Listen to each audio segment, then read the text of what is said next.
Vamos a comenzar al revés. Usualmente comenzamos cantando, pero hoy vamos a comenzar compartiendo la palabra. La semana pasada nosotros estuvimos hablando sobre Mateo 6, el versículo 25 al versículo 34, ¿no? Y ese pasaje era sobre el afán y la ansiedad, ¿no? Lo voy a leer. ¿Sí? Dice: por lo tanto les digo, no se preocupen por su vida, ni por qué comerán o qué beberán, ni con qué cubrirán su cuerpo. ¿Acaso no vale más la vida que el alimento y el cuerpo más que el vestido? Miren, las aves del cielo que no siembran ni cosechan, ni recogen en graneros, y el Padre Celestial las alimenta. ¿Acaso no valen ustedes mucho más que ellas? ¿Y quién de ustedes, por mucho que lo intente, puede añadir medio metro a su estatura? ¿Y por qué se preocupan por el vestido? Observen cómo crecen los lirios del campo, no trabajan ni hilan. Y aún así, ni el mismo Salomón, con toda su gloria, se vistió como uno de ellos. Pues si Dios viste así a la hierba que hoy está en el campo y mañana se echa en el horno, ¿no hará mucho más por ustedes, hombres de poca fe? Por lo tanto, no se preocupen qué comeremos o qué beberemos o qué vestiremos, porque la gente anda tras todo esto, pero su Padre Celestial sabe que ustedes tienen necesidad de todas estas cosas. Por lo tanto, busquen primeramente el reino de Dios y su justicia, y todas estas cosas les serán añadidas. Así que no se preocupen por el día de mañana, porque el día de mañana traerá sus propias preocupaciones. Ya bastante tiene cada día con su propio mal, ¿no? Eso es lo que leíamos la semana pasada. Y a mí me gusta mucho cómo comienza diciendo: no se preocupen.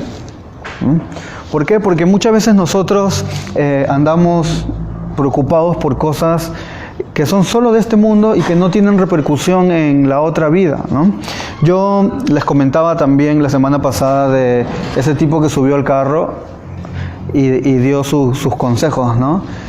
Si ya llegaste tarde, ¿para qué te preocupas? ¿No? Y si no vas a llegar tarde, ¿para qué te preocupas? ¿No? Y él decía, lo mismo se aplica a la vida. A veces nosotros vivimos afanados por los problemas, pero si tu problema tiene solución, ¿para qué te preocupas? ¿No? Y si tu problema no tiene solución, también ¿para qué te preocupas? ¿No? Ahora, ese pensamiento es no me importa nada, pero el pensamiento cristiano no es que no nos importen las cosas, sino que dejemos nuestras preocupaciones ¿a quién? A Dios, ¿no? También en este pasaje Jesús comienza a mostrar cosas cotidianas que deberían hacernos reforzar nuestra fe en Dios, ¿no? Como por ejemplo, cuando dice: ¿acaso no vale más la vida que el alimento? Miren las aves del cielo, ¿no?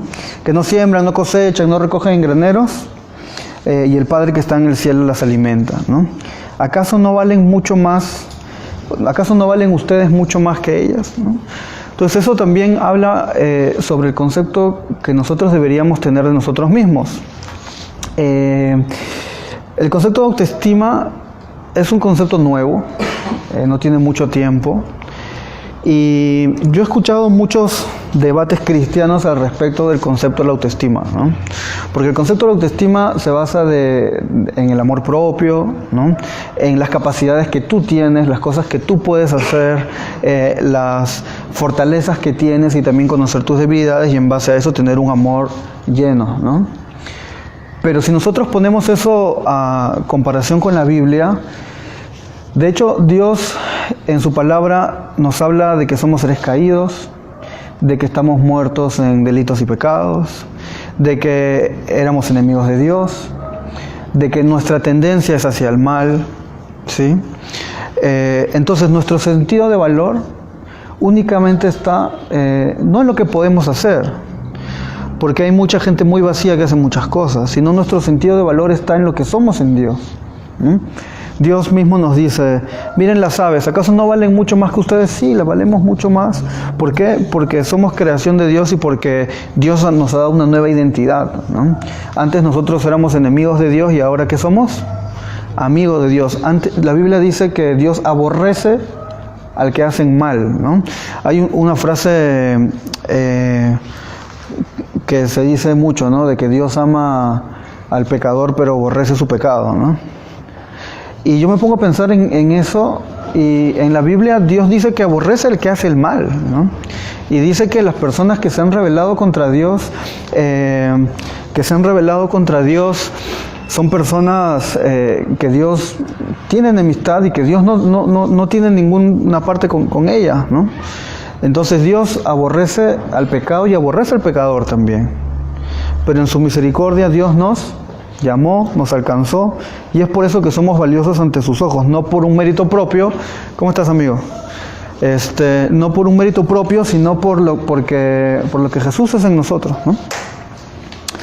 Entonces, luego en este pasaje comienza a decir, dice, a un día mismo Salomón con toda su gloria se vistió como uno de ellos, hablando de las flores.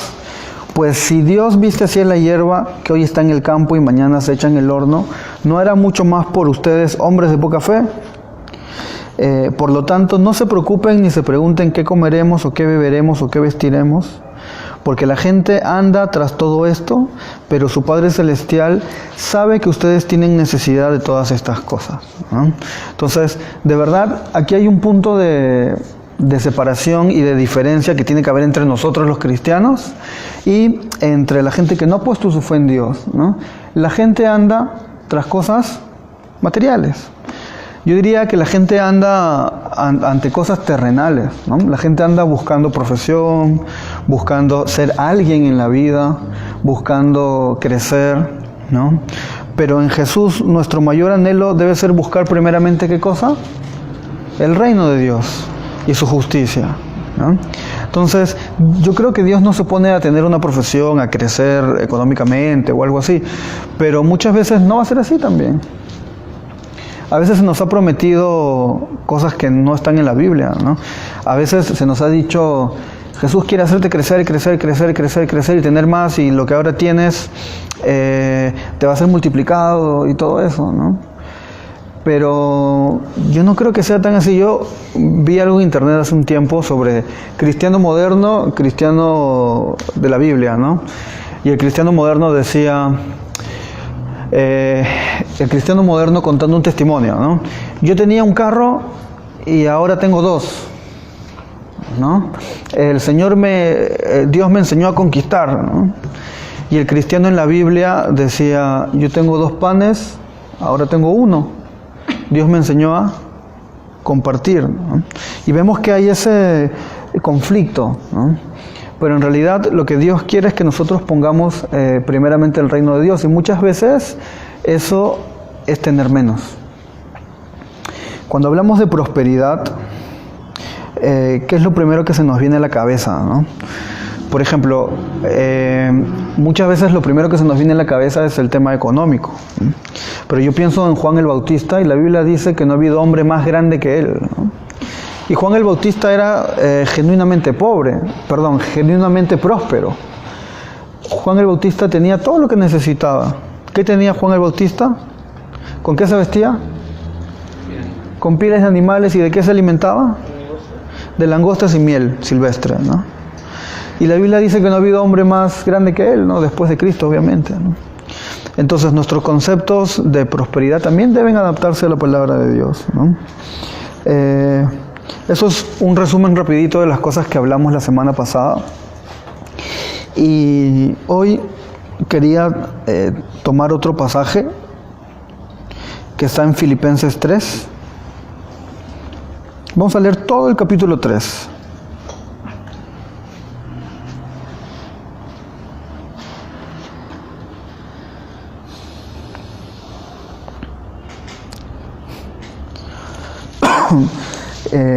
Vamos a orar. Dios, gracias por este nuevo tiempo que nos regalas de estar aquí juntos, reunidos, para meditar en tu palabra, para escuchar tu voz, para pasar un tiempo de comunión, para conversar contigo, para adorarte con canciones, Señor. Gracias por los que están aquí, por los que han llegado algunos desde muy lejos.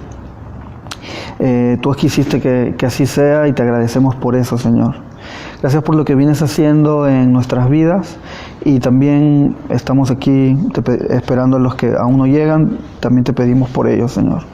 Te amamos y guíanos y abre nuestros corazones para recibir tu palabra hoy, Señor. En el nombre de Jesús. Amén. Filipenses 3. Yo creo de que si tuviera que decir cuál es uno de mis libros favoritos de la Biblia, yo diría que es Filipenses. Filipenses es conocida como una epístola carcelaria, ¿no? ¿Por qué es una epístola carcelaria? Porque Pablo la escribió ¿desde dónde? Desde la cárcel, ¿no? Entonces, Pablo, algo que a mí me llama la atención es que Pablo no tenía tiempo como para estar triste, pareciera, ¿no? O sea, él está fregado en un momento, su vida corre peligro, la está pasando mal, y él que dice, ¿sabes qué? Voy a escribir una carta, ¿sí? Timoteo fue pastor de la iglesia de Filipos. Pablo, también esta carta es conocida como la carta informal de Pablo, ¿no? ¿Por qué? Porque Pablo tenía una especial estima por la iglesia de Filipos, era una iglesia que él mismo había fundado, ¿no? Algo que también llama la atención es que Pablo no siempre aceptaba todas las ofrendas que le daban para su sustento, ¿no? Pero con Filipos él tenía la confianza para solicitar incluso ofrendas económicas, ¿no? Con Corintios, Pablo renunció al derecho de recibir ofrendas, ¿no? En Corintios habla de que Pablo no quería recibir ofrendas de Corintios para que el Evangelio, para no ser un impedimento para crecer en el Evangelio, para que el Evangelio siga extendiéndose, ¿no?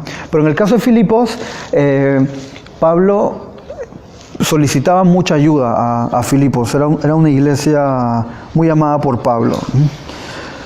Otra cosa interesante de este libro es que es un libro chiquito, es una carta chiquita, tiene solamente 104 versículos, pero la palabra Cristo se utiliza más de 51 veces. Eso a mí me parece que habla mucho de cómo la doctrina de Cristo, o sea, el amor a Cristo, la centralidad de Cristo está muy presente en toda la doctrina de Pablo, ¿no? Para escribir una carta de 104 versículos y que la palabra Cristo se utilice 51 veces, eso habla de lo presente que tenía Cristo Pablo en sus enseñanzas, ¿no? Vamos a leer todo el pasaje. Vamos a hacer como solemos hacer de uno por uno. Comienza Jeffrey. Mis amados hermanos, pase lo que pase, alégrense en el Señor. Nunca me canso de decirles estas cosas y lo hago para proteger su fe. Tengan cuidado de los perros, cuídense de los malos obreros y de los que mutilan el cuerpo. Porque nosotros somos la circuncisión, somos los que servimos a Dios en el Espíritu, los que nos gloriamos en Cristo Jesús y no ponemos nuestra confianza en la carne. É verdade que eu também poderia pôr a minha confiança nessas coisas. Se alguém pensa que pode confiar nelas, eu tenho ainda mais motivos para pensar assim. 5, Rebe.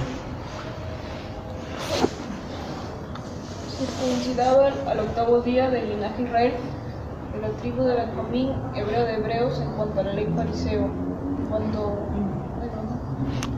a celo, perseguidor de la iglesia, en cuanto a la justicia que es en la ley irreprensible.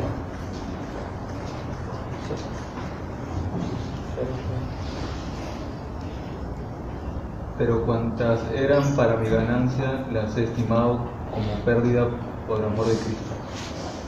¿Puedes leer el 8, por favor? Y ciertamente aún estimo todas las cosas como pérdida, por la excelencia del conocimiento de Cristo Jesús, mi Señor, por amor del cual he perdido todo y lo tengo por basura para ganar a Cristo. El 9.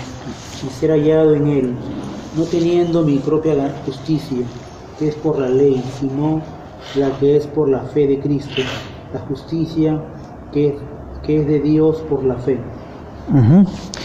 Naidu, el 10. A fin de conocer a Cristo y el poder de su resurrección y de participar de sus padecimientos para llegar a ser semejante a Él en su muerte. Yo el 11. Si es que de alguna manera llego a la resurrección de entre los muertos. 12. No quiero decir que ya haya logrado estas cosas ni que ya haya alcanzado la perfección, pero sigo adelante a fin de ser mía esa perfección para la cual Cristo Jesús primeramente me hizo suyo. Hermanos, yo mismo no pretendo haberlo alcanzado ya, pero una cosa sí hago. Me olvido ciertamente de lo que ha quedado atrás y me extiendo hacia lo que está delante. Prosigo la meta, el premio del supremo llamamiento de Dios en Cristo Jesús. Todos nós que somos espiritualmente maduros devemos ter essa maneira de pensar. Porém, se alguns de vocês pensam de maneira diferente, Deus vai tornar as coisas claras para você. Rebe, 16. Pero en aquello habíamos llegado, digamos una misma regla y sintamos una misma cosa. Hermanos, sed imitadores de mí, y mirad a los que así se conducen según el ejemplo que tenéis en nosotros. Pues ya les dije varias veces, y ahora se los repito de nuevo con lágrimas en los ojos. Hay muchos cuya conducta demuestra que son verdaderos enemigos de la cruz de Cristo. El fin de los cuales será perdición, cuyo Dios es el viento y cuya gloria es su vergüenza, que solo piensan en lo terrenal. Nuestra ciudadanía está en los cielos, y donde también esperamos al Salvador, al Señor Jesucristo. Él transformará el cuerpo de nuestra humillación para que sea semejante al cuerpo de su gloria, por el poder con el que puede también sujetar a sí mismo todas las cosas. Entonces, el título de esta sección en la Biblia dice prosigo al blanco, ¿no? En otras versiones dice prosigo a la meta. Y Pablo, estando preso, sabiendo de que su vida corría peligro, sabiendo de que era posible de que lo torturen, sabiendo que era posible de que no le quede mucho tiempo de vida, él comienza diciendo en este capítulo, hermanos, gócense en el Señor. Y Pablo en toda esta carta, una palabra que repite mucho es gócense en el Señor, ¿no? Y eso habla de que el gozo de Pablo definitivamente no estaba en las circunstancias.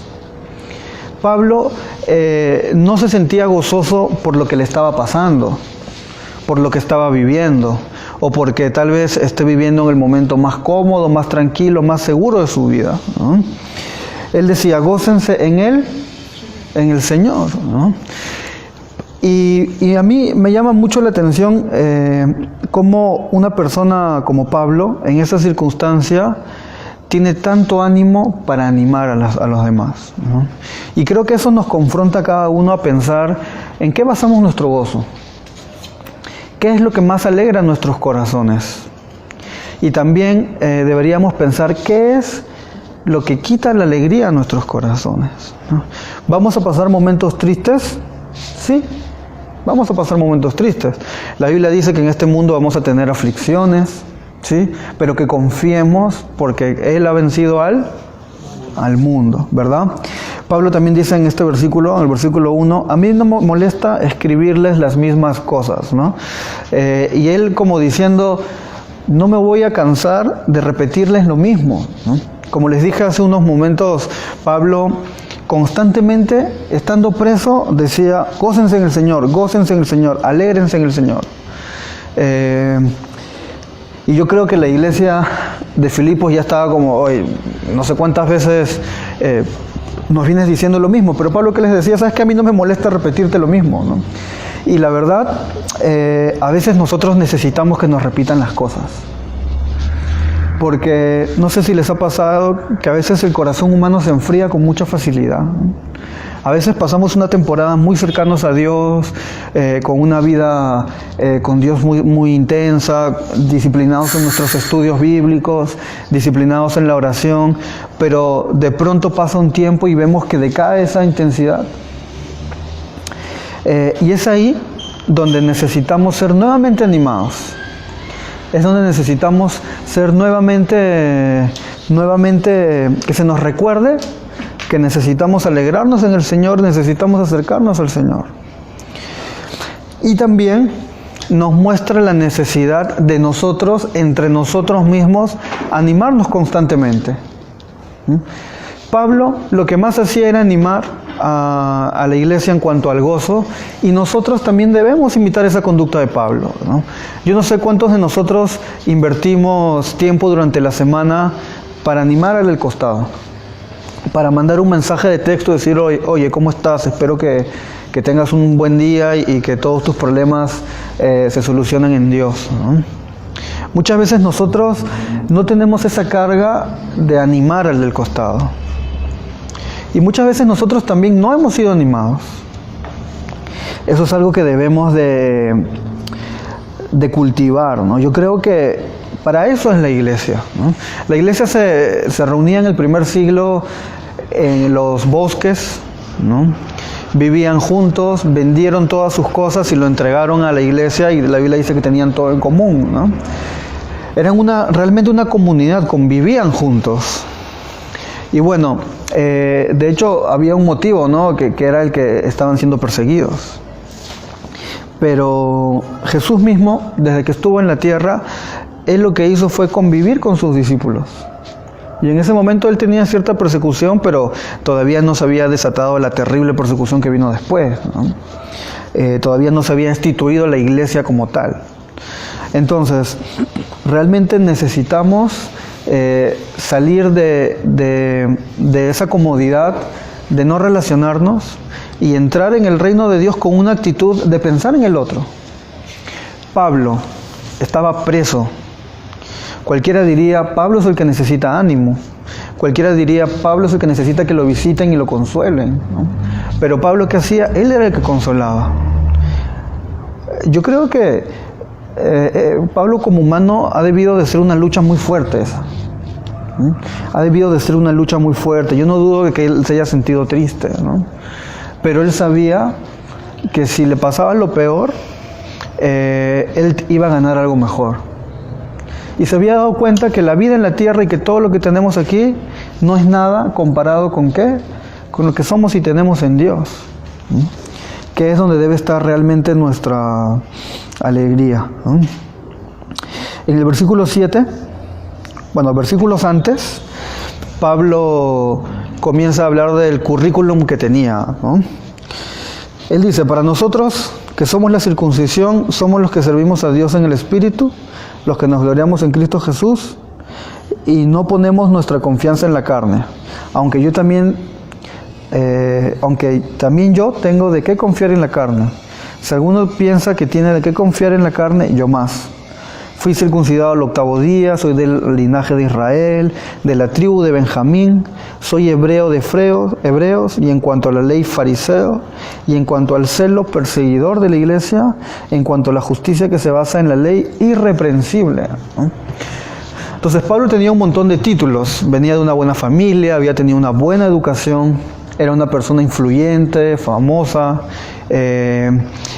era un erudito de la palabra de Dios, ¿no? Era una persona que realmente tenía influencia, tenía una buena posición, vivía una vida cómoda, Pablo, ¿no? Y después de todo eso, él termina preso, ¿no? Y yo pienso que para una persona natural el orgullo debe de ser muy golpeado, ¿no? Pensando en una persona natural en una situación como esa, de pasar de ser una persona muy influyente, muy importante, a estar presa, ¿no?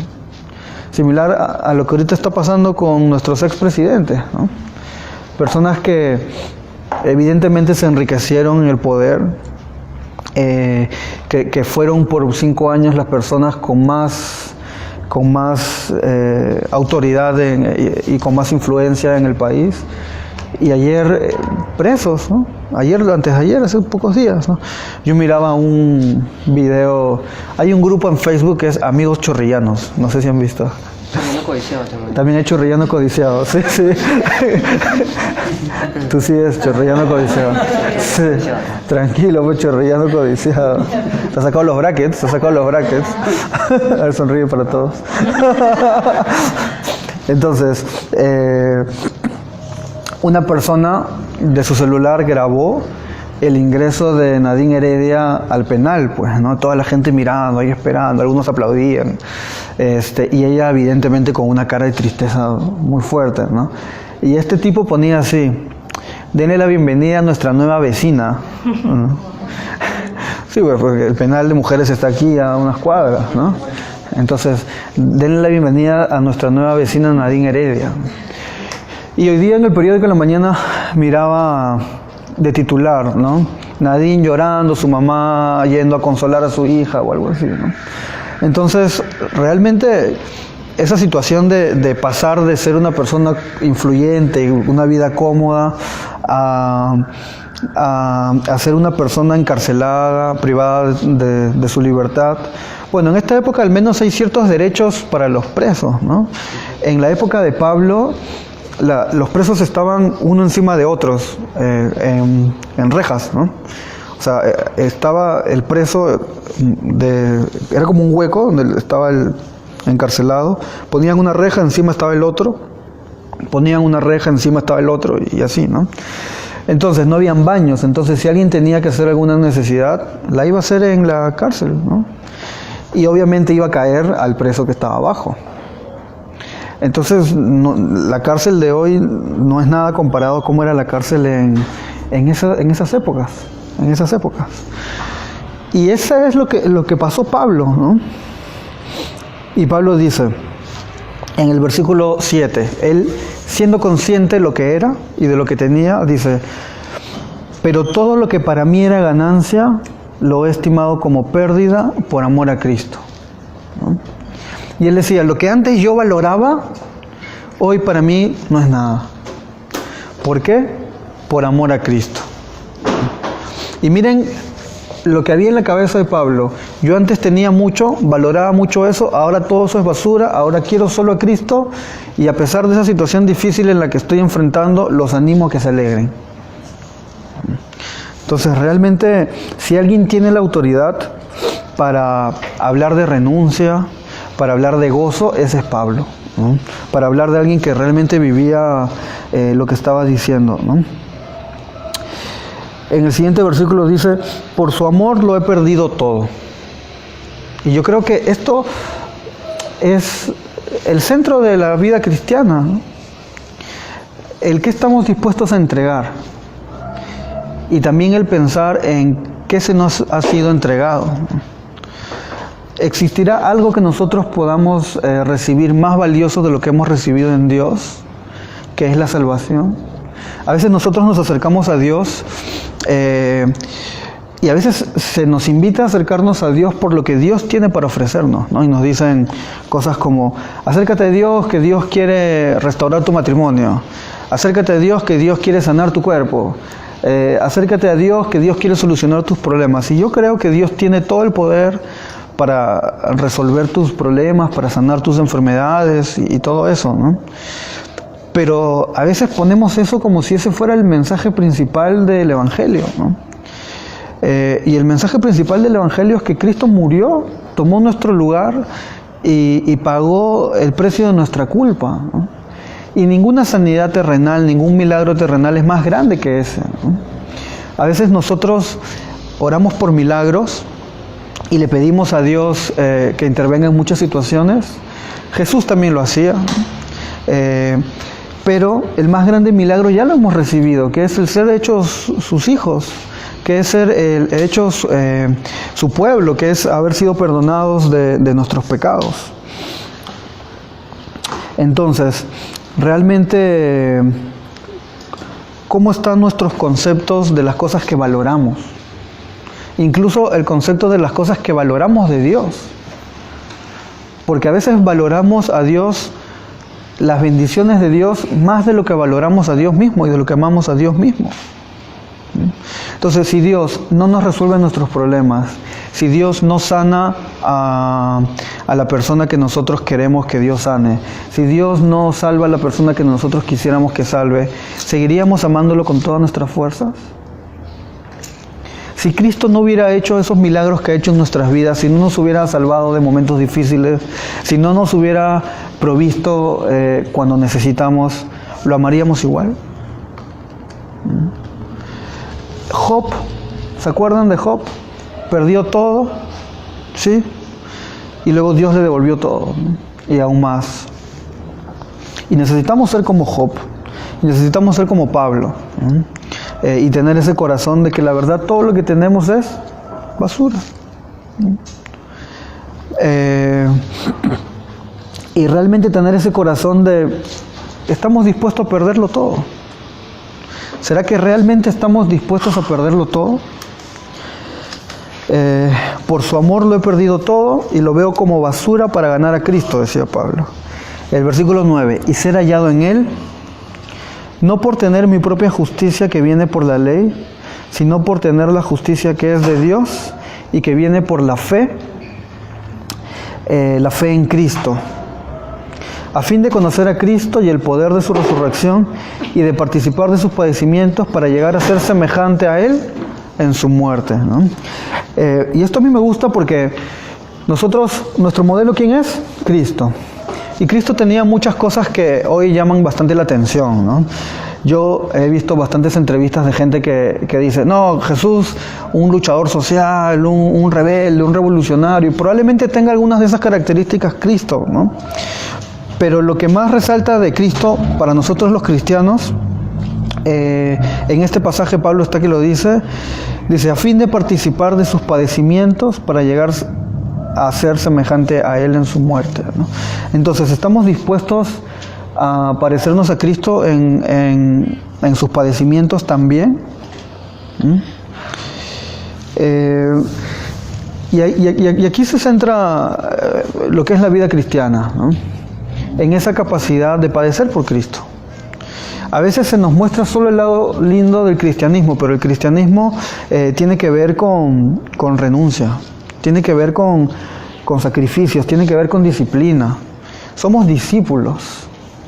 Yo leía en estos días algunos artículos que decía la diferencia entre ser un creyente y ser un discípulo. Y se basaba este artículo en, bueno, era un post en algún blog que encontré por ahí, y mostraba el acontecimiento cuando Jesús multiplicó los panes y los peces, ¿se acuerdan? Ahí habían un montón de seguidores de Jesús. Creo que habían como 5.000 hombres y sus familias y todo eso, ¿no? Y los apóstoles le dicen a Jesús, Jesús, despide a esta gente porque se van a morir de hambre, están en medio de la nada, diles que vayan a las aldeas a buscar comida, porque aquí no tenemos nada por qué ofrecerles. Y Jesús les dice, pero aliméntenlos ustedes, ¿no? Pero no tenemos nada, solo tenemos unos panes y unos peces. Y Jesús, ¿qué hace? Levanta las cestas, bendice y da gracias y multiplica los panes y los peces. Entonces les dice ahora, repártanlos. Y no le dice a la multitud que las reparta, le dice a quiénes, a los discípulos. Y los discípulos van, los agrupan, los ordenan. Yo no creo que ha sido una tarea fácil alimentar a 5.000 personas en el desierto, ¿no? Y Jesús, después de eso, les dice a los discípulos, ya, ahora recojan los pedazos, pues. Él no dice a la multitud, a ver, multitud, sus pedazos pónganlos aquí. Él dice a los discípulos, vayan y recojan todo. Ahora, ¿quiénes queremos ser nosotros? ¿Como quién estamos llamados a ser? ¿Como esa multitud que disfruta del milagro de Jesús? ¿O como esos discípulos que reparten y recogen los pedazos? ¿De qué se trata la vida cristiana? ¿No? La Biblia no habla más de las personas que estuvieron en ese lugar, ¿no? Muchos de ellos eran curiosos, que estaban ahí por X motivo, ¿no? Pero los discípulos estuvieron dispuestos a recoger los pedazos de la gente. Y eso es lo que estamos llamados a hacer, ¿no? Eso es lo que estamos llamados a hacer. Luego Pablo dice en el versículo 12, no es que ya lo haya alcanzado, ni que ya sea perfecto, sino que sigo adelante por ver si logro alcanzar aquello por lo cual fui también alcanzado por Cristo Jesús. A mí eso me confronta mucho porque yo pienso en Pablo y Pablo era lo máximo, ¿no? O sea, Pablo plantaba iglesias, viajaba por todos lados, fortalecía a los cristianos, fue el misionero más importante del Nuevo Testamento, escribió la mitad de la Biblia. Cualquiera diría, está en la cárcel y está animando. Cualquiera diría, este tipo ya es una persona resuelta, ya es una persona madura, que ya solo tiene cosas que enseñar, ya no tiene muchas cosas que corregir, ¿no? Pero Pablo mismo reconoce de que todavía le falta camino. Y la verdad es que nosotros vamos a morirnos en mitad del camino. O sea, vamos a morirnos aún no resueltos y no 100% perfectos, porque la perfección solamente la vamos a tener cuando estamos en su gloria. Y Pablo habla de que nuestra meta es ser como Cristo, ¿no? Y que ese era su motivo, el motivo por el cual vivía, era el centro del propósito de su existencia. Entonces Pablo reconoce que aún estaba en medio del camino, ¿no? Y eso nosotros nos podemos comparar y decimos, pucha, si Pablo estaba así, nosotros estamos pero aún más lejos, ¿no? Pero Pablo decía algo que creo que era como que yo lo podría llamar el secretito de Pablo, algo así, ¿no? Como que esa frase que él se repetía constantemente para seguir adelante, esa frase que él se repetía para seguir queriendo crecer, ¿no? Y Pablo decía en el versículo 13, hermanos, yo mismo no pretendo haberlo alcanzado ya, pero una cosa sí hago, me olvido ciertamente de lo que ha quedado atrás y me extiendo a lo que está adelante. Yo creo que ahí está el secreto del pensamiento de Pablo y de cómo él vivía, ¿no? De que realmente necesitamos, para mirar adelante y seguir el camino que tenemos, olvidarnos lo que quedó atrás. Y todos nosotros ya tenemos una historia con Dios.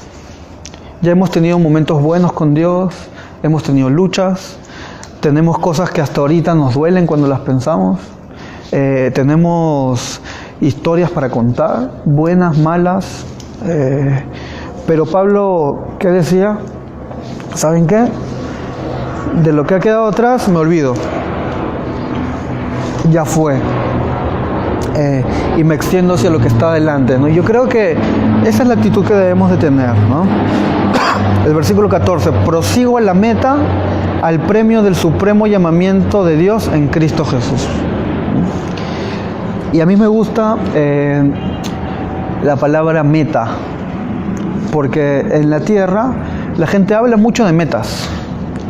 La gente te dice, ponte metas a mediano plazo, a corto plazo, ponte objetivos, y la gente te motiva mucho, ¿no? Y te dice, no desistas hasta que no cumplas tus metas. Pero Pablo aquí no dice que prosigue a su meta, sino que prosigue a la meta.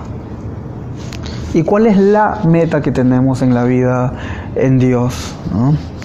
A veces en la vida nosotros tenemos metas que amamos más que a nuestra meta que Dios quiere que amemos más. A veces nosotros le metemos más punche a cosas absolutamente terrenales de lo que le metemos al reino de Dios. Y de pronto nosotros terminamos viviendo como vive la gente de este mundo, sin propósito claro. Y esa es la diferencia de la vida cristiana y la vida no cristiana, ¿no? El propósito. Yo me acuerdo que alguien una vez dijo así, yo no creo que el cristianismo necesariamente se trate de que antes era triste y ahora soy feliz, ¿no? Sino que creo que el cristianismo se trata mucho de que antes no tenía propósito y ahora tengo un propósito. Y toda nuestra vida debe girar en cuanto a ese propósito. No son muchos propósitos los que tenemos en la vida, tenemos un propósito. Y que ese debería ser nuestra meta suprema, ¿no? El ser como Cristo, el cumplir su misión, el morir a nosotros. Prosigo a la meta, al premio del supremo llamamiento de Cristo Jesús, ¿no?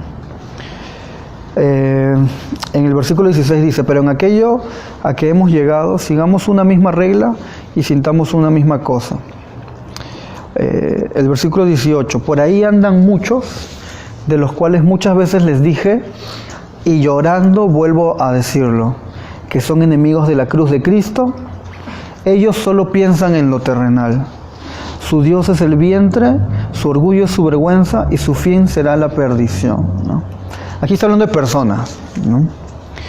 Y de personas que son considerados enemigos de la cruz de Cristo. Y dice que Pablo, ahí en este pasaje ya va 2 veces que redunda, ¿no? Al principio comienza diciendo, alégrense, gócense, y luego dice, se los he dicho un montón de veces, pero no me importa, se los voy a volver a decir, gócense. Estoy preso, pero les digo, gócense, y ustedes necesitan que se lo repita 20,000 veces. Dice Pablo, ¿no? Pero aquí dice, por ahí andan muchos, ya se los he dicho y se los vuelvo a decir llorando. Miren que Pablo sienta dolor al decir algo, es porque era realmente algo en lo que realmente le dolía, le conmovía, ¿no? Dice, son enemigos de la cruz de Cristo. Ellos solo piensan en lo terrenal. Entonces, si tenemos que hablar de alguien que es enemigo de Cristo, es alguien que piensa solamente en esta vida. ¿Y será que en algunas de nuestras acciones estamos siendo enemigos de la cruz? ¿Será que nosotros nos estamos volviendo en algún área de nuestra vida enemigos de la cruz? ¿Será que nuestros trabajos pesan más, que nuestra familia pesa más, que nuestras parejas, hijos, amigos, hobbies, pasiones pesan más que la cruz de Cristo en nuestras vidas? ¿Será que podemos llegar a ser enemigos de la cruz producto en pensar en esta vida? Yo no quiero eso. Yo no sé qué pensarán ustedes, pero realmente necesitamos sincerarnos con nosotros mismos y muchas veces pedir perdón, porque a veces nos portamos como enemigos de la cruz. A veces nuestros tiempos son nuestro ídolo. Ayer tuvimos esa transmisión con Iris y con Bruno y fue muy bueno, porque hablamos de muchos temas que yo creo que todos nosotros en algún momento pasamos, hemos pasado o también pasaremos, ¿no? Y algo que es un problema grande es el individualismo, ¿no? Y nosotros en una ciudad como Lima tan caótica, la gente solo piensa en sí. No tiene tiempo ni siquiera para pensar en el del costado.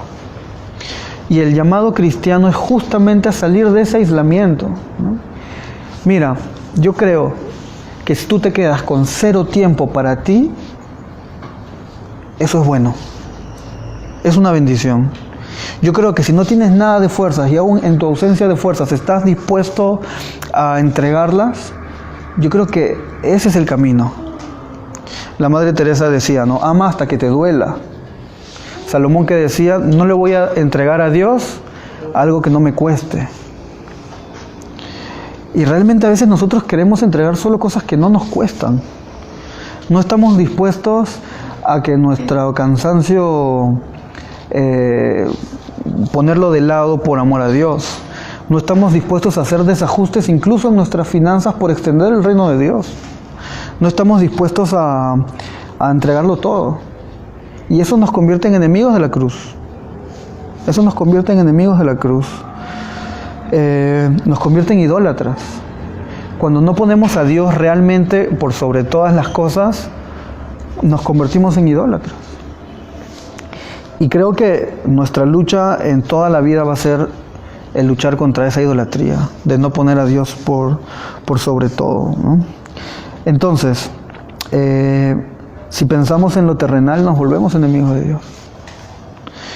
Las cosas que hacemos en este mundo son para alumbrar el mundo con la luz de Cristo, ¿no? Nuestros trabajos, lo he dicho muchas veces, no son un fin, son un medio. Nuestro dinero no es un fin, es un medio. Nuestras fuerzas son un medio y que en algún momento no las vamos a tener. Versículo 20, pero nuestra ciudadanía, Pablo dice así, ¿no? Después de decir ellos son enemigos de la cruz, les digo llorando, ellos piensan solo en lo terrenal, su fin será perdición. Y luego Pablo dice, pero nuestra ciudadanía está en los cielos, en donde también esperamos al Salvador, al Señor Jesucristo. Él transformará el cuerpo de nuestra humillación para que sea semejante al cuerpo de su gloria, por el poder con el que puede también sujetar a sí mismo todas las cosas, ¿no? Aquí dice que nuestra ciudadanía, ¿dónde está? En los cielos. Nosotros aquí, como lo leímos en Isaías, estamos de campamento nomás, porque nuestra morada está ¿dónde? Con Dios. Nuestra pertenencia no es este mundo. Pensemos en eso, en esa necesidad de renuncia, ¿no? Yo conversaba con Bruno, él es Bruno, los que no lo conocen, el novio de Iris, ella es Iris, la que no lo conocen, que todos la conocen. Y me contaba un poco, él tiene 3 años de convertido, cristiano, ¿no? 2. Y me contaba un poco cómo él pasó por 2 profesiones, ¿verdad? Y que de pronto nada lo llenaba y encontró ¿Puedes contarlo? Tu testimonio, cómo llegaste a dedicarte a tiempo integral. Sí. ¿Yo traduzco? Ya, yo traduzco. Ah, sí. Prazer. Un placer conocerlos. Sí. Yo soy brasileiro. Yo soy brasilero. Qué difícil, ¿no? Eu tenho 32 anos. Yo tengo 32 años. Há 2 anos eu conheço a Cristo. Y hace 2 años yo conocí a Cristo. Eu cresci numa família católica romana. Yo viví y crecí en una familia católica apostólica romana. Meus pais são portugueses de Portugal. Mis papás son portugueses de Portugal. Porém, eu e meus irmãos nascemos no Brasil. Pero, no escuché. Eu e meus irmãos nascemos no Brasil. Ah, ya, pero yo y mis hermanos nacimos en Brasil. Então, tive uma infância, uma juventude toda voltada para o catolicismo. Entonces yo tuve toda una infancia, una juventud católica. Sim. E aos 16 aos 17 anos eu entrei para a primeira universidade. A los 16, 17 años yo entré para la primera universidad. Eu estudei medicina veterinária. Yo estudié medicina veterinaria. E depois de ter estudado, eu me especializei. Después de haber estudiado, yo me especialicé. E eu trabalhava com oncologia cirúrgica de pequenos animais. Entonces yo trabajaba en oncología quirúrgica de pequeños animales. Mas sentia que faltava algo ainda, não era aquilo somente. Ajá, pero yo sentía que me faltaba algo, que no era eso solamente. Então eu fui estudar design. Entonces fue a estudiar diseño. E aí eu me especializei em desenho de figurinos, de roupa. Y me especialicé en diseño de ropa. E eu trabalhava na Rede Globo de televisão, uma das principais emissoras de televisão do Brasil. Ajá, y trabajaba en la Red Globo, que era la red más grande de televisión de Brasil. Eu trabalhava na produção de arte de um programa chamado Esquenta, não sei se passava aqui. Yo trabajaba en la producción de arte de un programa que se llamaba Izquierda, no sé si lo veían, ¿no? ¿Cómo? Esquenta. Esquenta, calienta. Ajá. Un programa que se llama Esquenta, calienta. Era tipo trampolín a la fama. Ah, ya. Ah, ya. Eu ganhava muito bem, tinha um bom salário. Ajá, yo ganaba bien, tenía un buen salario. Mas me faltava algo. Pero me faltaba algo. Algo que eu não sabia. Algo que yo no sabía. E no final do ano de 2014, y a final del año 2014, eu descobri que eu era portador do vírus de hepatite B. Y yo descubrí que era portador de hepatitis B. E fiquei muito doente. Me quedé muy enfermo. Eu era paciente em coma hepático. Yo era un paciente en coma hepático.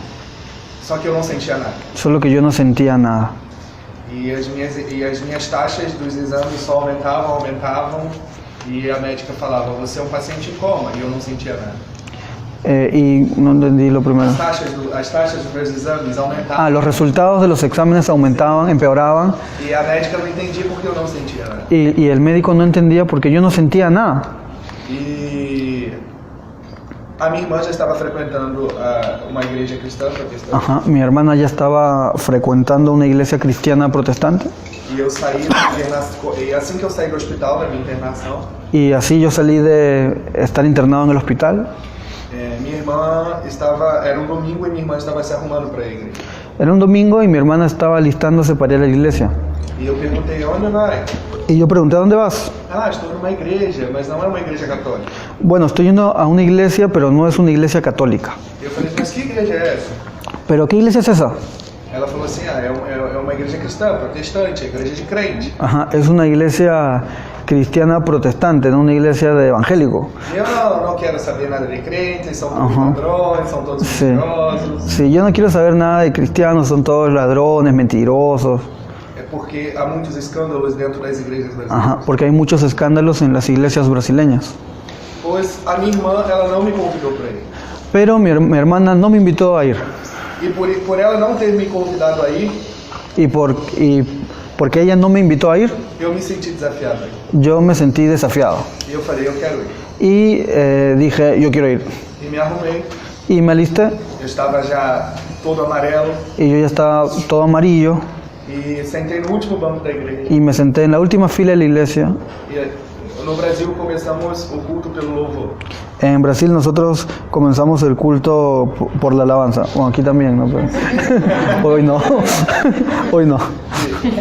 E no primeiro louvor que começaram a cantar, eu comecei a chorar. Y en la primera canción que comenzaron a cantar, yo comencé a llorar. E era um louvor que falava sobre missões. Y era una canción que hablaba sobre misiones. E eu escutei uma voz Y yo escuché una voz que decía, larga tudo e vem. deja todo y ven. É sua última chance. Es tu última oportunidad. Aí eu falei, não, o quê? Tô ficando doido. Y ahí yo dije, ¿qué pasa? Estoy volviéndome loco. E aí escutei novamente, larga tudo e vem. Y luego escuché de nuevo, deja todo y ven. E eu continuei a chorar. Y yo continuaba llorando. E aí fomos embora. Y luego nos fuimos. E minha irmã me perguntou. Y mi mamá me preguntó, Como que foi para você? ¿Cómo fue para ti? Porque até então ela não falava nada, eu só chorava. Porque hasta entonces yo no hablaba nada, solamente lloraba. E eu falei, se esse Deus existe, Y yo dije, si ese Dios existe, Ele vai me curar. Él me va a curar. E eu vou largar tudo Y yo voy a dejar todo como Ele me pediu. como Él me pidió. E mês depois, Y un mes después, eu estava curado. yo estaba curado. Para a médica isso era impossível, Para los médicos eso era imposible, mas Ele me curou. pero Él me curó. E eu larguei tudo. Y yo dejé todo. E eu, na verdade, eu ganhei tudo. Y la verdad es que yo gané todo. Porque hoje eu trabalho, ou melhor, eu sirvo Y porque ahora yo sirvo integralmente a Ele. integralmente a Dios. Eu sou obreiro da Jucum, no Rio de Janeiro. Soy umbrero de Jucum en Río de Janeiro. Já tive a oportunidade de pisar em 9, quase 10 países diferentes, Ya tuve la oportunidad de pisar 10 países diferentes proclamando o Evangelho, proclamando el Evangelio, levando Jesus aos que não conhecem. llevando a Jesús a los que no conocen. Ainda ganhei eles de presente. Y ahora recibí a Iris de regalo, Uma família de presente. una familia nueva de regalo. E eu estou muito feliz com o que Deus vem fazendo em minha vida e através da minha vida. Y yo estoy muy feliz de lo que Dios está haciendo a través de mi vida, en mi vida y a través de mi vida. E hoje eu sou completo. Y ahora yo soy completo. Não me tem mais vazio. Yo ya no tengo más ese vacío. Eu me encontrei. Yo me Ou encontré. melhor, eu o encontrei. Y algo mejor, yo lo encontré, Porque ¿no? ele já me queria muito. Porque Él ya me quería hace mucho tiempo. Eso. Gracias. Oramos. Gracias Dios por este día en el que estamos aquí reunidos, escuchando tu palabra, siendo desafiados, siendo confrontados, Señor, a vivir solo para ti. La semana pasada hablábamos sobre buscar primeramente tu reino y que todo lo demás va a ser añadido, Señor. Y hoy tú nos hablas de que nos olvidemos de lo que ha quedado atrás y que prosigamos el camino hacia la meta, Señor. De que todo lo que tenemos realmente lo tomamos como pérdida para ganarte a ti, Señor. De que nuestros títulos, lo que somos para el mundo, lo que hemos logrado en esta tierra es basura. Y que realmente lo único valioso que tenemos es Eres tú, Señor, en nuestras vidas, tu amor, tu salvación, tu gracia. Ayúdanos a vivir como tú quieres que vivamos, Señor. A que estas cosas realmente gobiernen nuestra vida. Que nuestras decisiones no estén basadas en nuestro criterio o en lo que consideramos que está bien, Señor, sino que nuestras decisiones estén basadas en tu palabra, en cómo tú quieres que vivamos y sobre todo en extender tu reino, Señor.